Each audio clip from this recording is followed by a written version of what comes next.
वक्रतुण्डमहाकाय सूर्यकोटि समप्रभ निर्विघ्नं कुरु मे देव सर्वकार्येषु सर्वदा। सभी को नमस्कार। अपने YouTube चैनल पर सभी का फिर से स्वागत करते हैं, अभिनंदन करते हैं।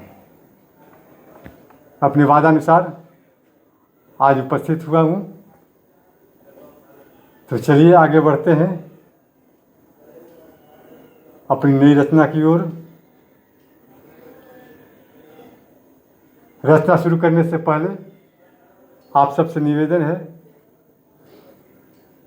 कि मेरे चैनल को सब्सक्राइब करें, लाइक करें और शेयर करें।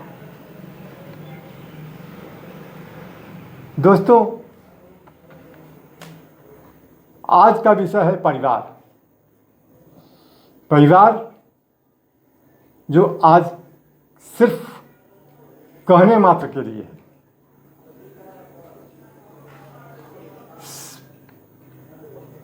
दिन दिन बिखरता जा रहा है यह परिवार।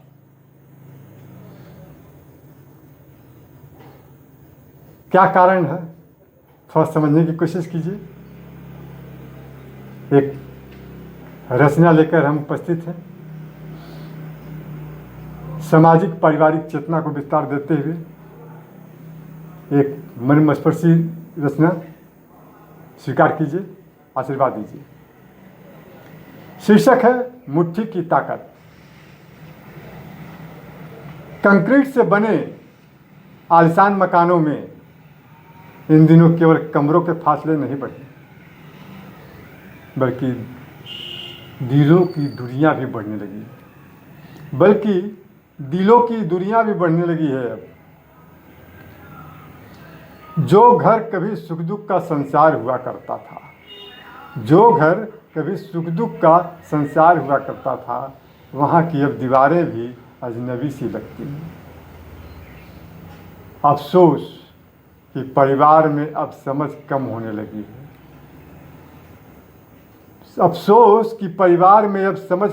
लगी है। संवाद की जगह बहसों ने ले ली है। अपनों के करीब रहने की ललक अब नहीं दिखती।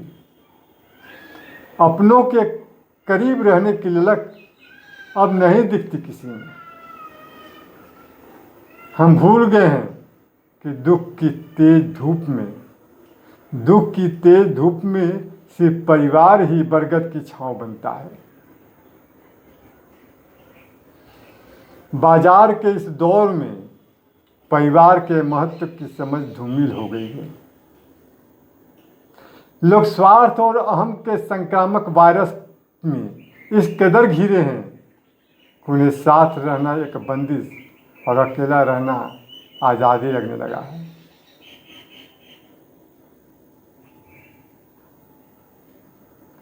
ओ आधुनिक मुसाफिर, ध्यान दो, समय को समझो।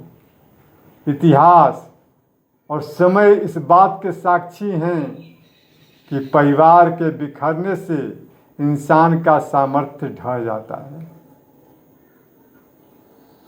जब जड़ें ही कट जाएं तो शाखों और पत्तों का हरा रहना मुमकिन नहीं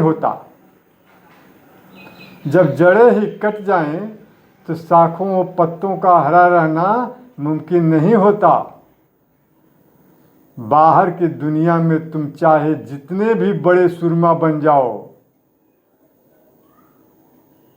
पर जब भीतर का किला ढहता है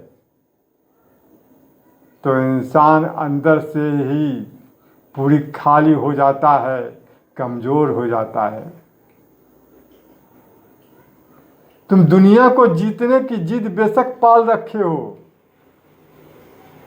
पर उससे पहले अपने लिए अपने परिवार को बचाओ। यह किसी और पर एहसान नहीं, बल्कि तुम्हारे वजूद की रक्षा है।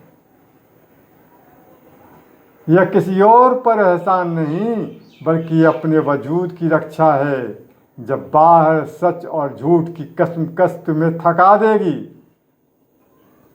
जब राह के पतले रास्तों पर तुम्हारे पैर लड़खड़ाएंगे, तब यही परिवार तुम्हें थामने के लिए अपनी बाहें फैलाएगा।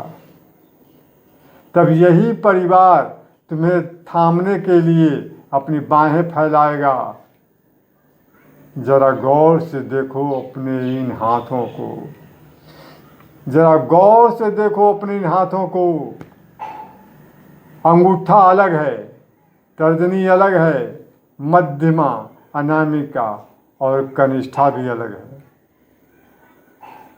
हर उंगली का आकार और मिजाज जुदा है।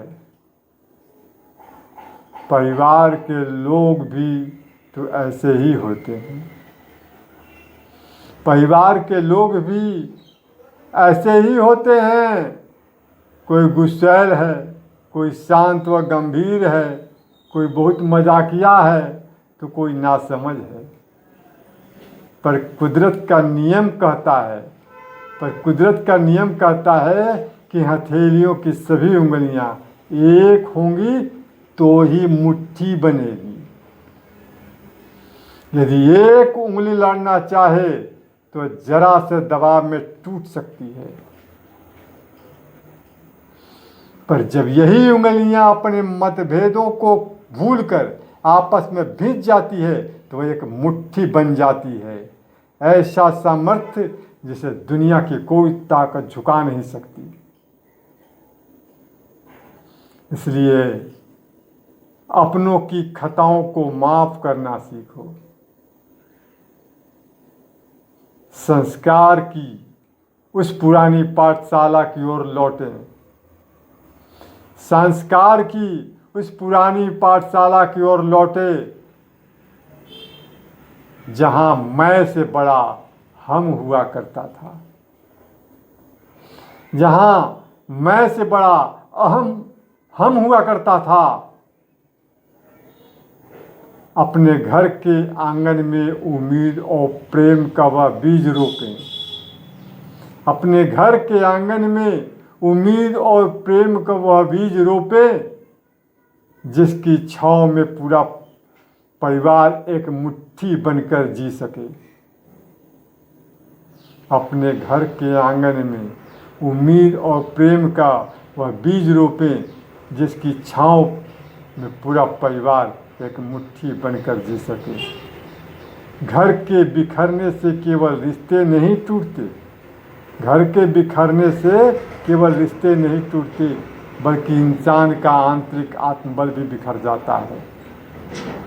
क्योंकि हर तूफान का सामना किया जा सकता है बशर्ते पीठ के पीछे खड़ा रहने वाला अपना परिवार एकजुट हो। बशर्ते पीठ के पीछे खड़ा रहने वाला अपना परिवार एकजुट हो। आप सभी को बहुत बहुत धन्यवाद। फिर मिलते हैं अगले एपिसोड में नए विचार और नई रचनाओं के साथ। जय श्री कृष्णा, राधे राधे।